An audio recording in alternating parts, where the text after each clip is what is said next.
GSC again, and there's Casper. You can guess what's going on.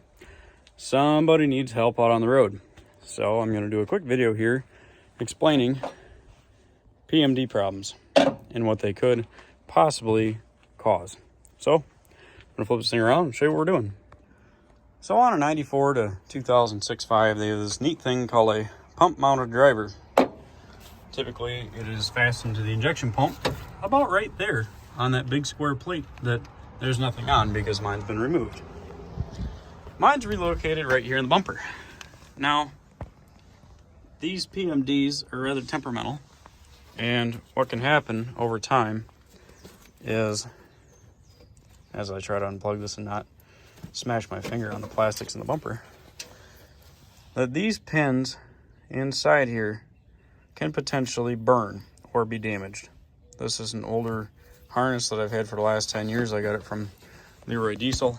It goes back inside here, and I'm going to go and plug in my PMD.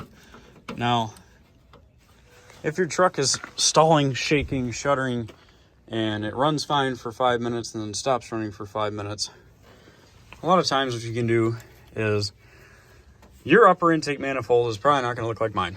This is custom with an S300. This is not stock, as you can tell. Your intake is a flat pancake top that comes across right here. Well, when it comes across like that, it covers part of this. This cable, though, is crucial. So this cable right here goes to the back of your injection pump. There are two wires that feed into this. This is all part of what makes your injection pump run with a pump mounted driver. When you unplug these, what can happen is you can have burn pins inside here, or you could have damaged pins on the pump. Now, in my case, mine's in good shape. This PMD here has no resistor in it. This also can cause engines to shake, shudder, and have problems. If you have a resistor down inside of a PMD and it has a burn mark, typically right here, see that step is? That's where your two main resistors are. If there's a burn on one of those resistors, chances are your truck is going to shake, shudder, and have sporadic throttle. So what you can do is go ahead and take your spare PMD, set it typically right about here on a stock intake manifold, and pull this up. Pull that up and plug it in. Now, this is going to ride on your intake. This is going to be a big, ugly heat sink, but you can plug it right in and start the truck.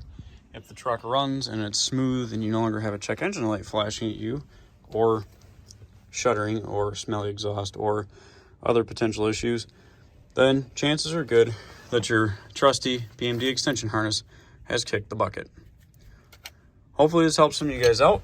If you find yourself in a position where you're having sporadic throttle or things are getting a little funky and you use a cheaper PMD or harness, chances are the harness is damaged or something happened to that pump driver, the driver solenoid on the back of the pump, and it shorted one of those wires out. For a short-term fix, pull that harness off, put a PMD here, and trial it that way. If you guys are running into more issues, let me know. Thanks for watching.